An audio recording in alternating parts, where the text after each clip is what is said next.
반갑습니다. 좋은 아침입니다. 잘 주무셨죠? 오늘의 아침 묵상입니다. 오늘 갈라디아서 1장 1절부터 10절까지 말씀을 같이 보겠습니다. 자, 영하로 뚝뚝뚝 떨어지던 날씨가 영상으로 슉슉슉슉 잘 올라왔습니다. 그죠? 예, 이제 날씨가 많이 따뜻해졌습니다. 날씨가 풀리는 것처럼 오늘 우리의 삶도 인생도 문제들도 잘 풀리는 은혜길을 간절히 축복합니다. 자, 오늘 아침 묵상 갈라디아서 출발합니다.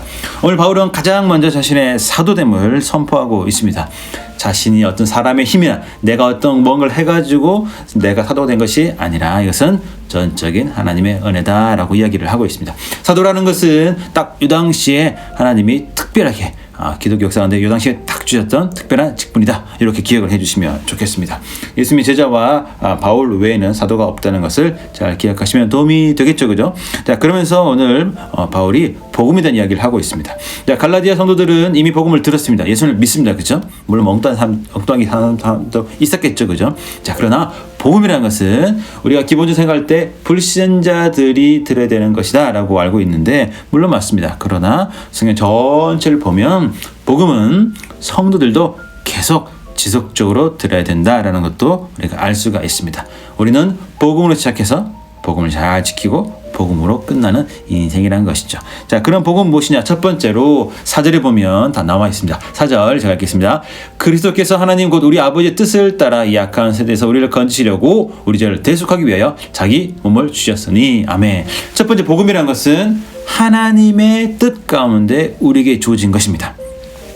다른 종교는 사람이 찾아가야 되죠. 뭔가를 막 공부해야 되고 연구해야 막 찾아가야 되지만 기독교는 반대입니다. 하나님이 일방적으로 우리에게 주신 은혜가 바로 복음이라는 것입니다. 두 번째는 사람은 죄인이라는 것이죠. 그리고 사람은 죄 문제를 스스로 해결할 수 없다는 것입니다.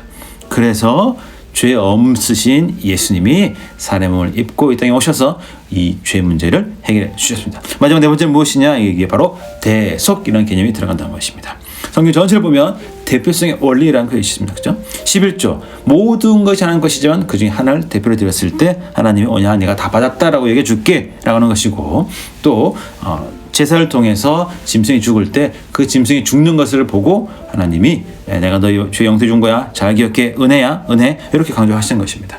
그래서 대표성의 원리가 대속, 우리의 죄 문제를 해결해 주는 여기에도 있다는 것을 잘 기억하시면 좋겠습니다. 자, 그러면 복음에 무엇이 문제가 있나? 왜 이렇게 바울은 갈라디아 성도들에게 화를 내고 있을까? 그들이 다른 복음을 믿었기 때문입니다. 여러분, 가짜 휘발유에 차에 넣으면 어떻게 됩니까? 차 금방 망가지죠. 그런데 가짜 휘발유에 자, 하나, 둘, 셋 한번 마셔보시겠습니까? 무엇이 가장 많이 들어있을까요? 하나, 둘, 셋. 바로 진짜 휘발유입니다. 그러니까 복음에도 무언가 다른 게 첨가되면 심각한 문제가 생긴다는 거죠. 자, 그럼 복음에 무엇이 첨가되었다라고 성경 말씀하고 있을까? 첫 번째는 사람의 행위, 뭔가 더 포함되고 뭔가 첨가되어야 구원이 온전해진다, 복음이 완성된다라는 잘못된 주장입니다. 자, 우리가 교회 오면 예수 믿으면 무언가 해야 되죠.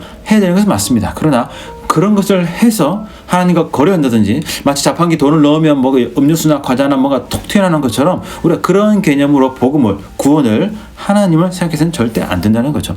우리는 이미 구원이 다 이루어졌습니다.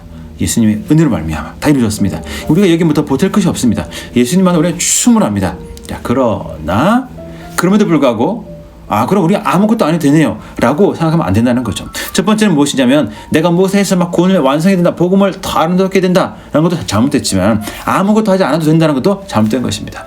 구원을 이루는 데는 우리가 아무것도 할 것이 없고 구원을 그대로 받아들이면서 자녀라는 것을 인정하면 됩니다. 그러나 그 다음에 우리가 할 일은 무엇이냐면 자녀답게 사는 것이 필요합니다. 자, 교회 왔을 때, 너 이거 해야 되고, 이거 해야 되고, 봉사해야 되고, 이거 다, 헌금도 해야 되고, 뭐 다 해야 돼. 그 온전해진 신앙생활의 모습이야. 물론 그렇게 말할 수 있겠지만, 그거 전에 나는 하나님이 택하신 하나님의 자녀다. 내 구원은 온전히 이루어졌다. 라는 확신이 처음 필요합니다.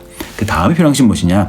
자, 내가 하나님 자녀고, 나의 구원이 이루어졌고, 나는 하나님의 백성이고 아들이고 딸인데, 어떻게 살아야 되지? 어떻게 사는 것이 아들답게, 딸답게 사는 것일까? 이것이 순서라는 거죠. 이 두 가지의 균형을 잘 잡아야 되는 줄로 믿습니다. 그래서 복음이 무엇이냐?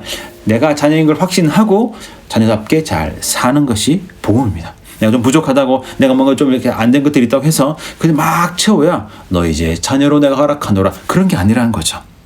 또 내가 이것을 아무것도 안 했는데 나는 이미 자녀가 다 끝났어 라는 것도 옳지 않다는 겁니다. 꼭 기억하십시오. 내가 자녀를 믿고 자녀답게 잘 사는 것이 바로 복음입니다. 여러분도 그 복음에 합당한 삶을 잘 사는 은혜 얻기를 간절히 축복합니다. 잘 지내시고 저는 또 내일 만나도록 하겠습니다.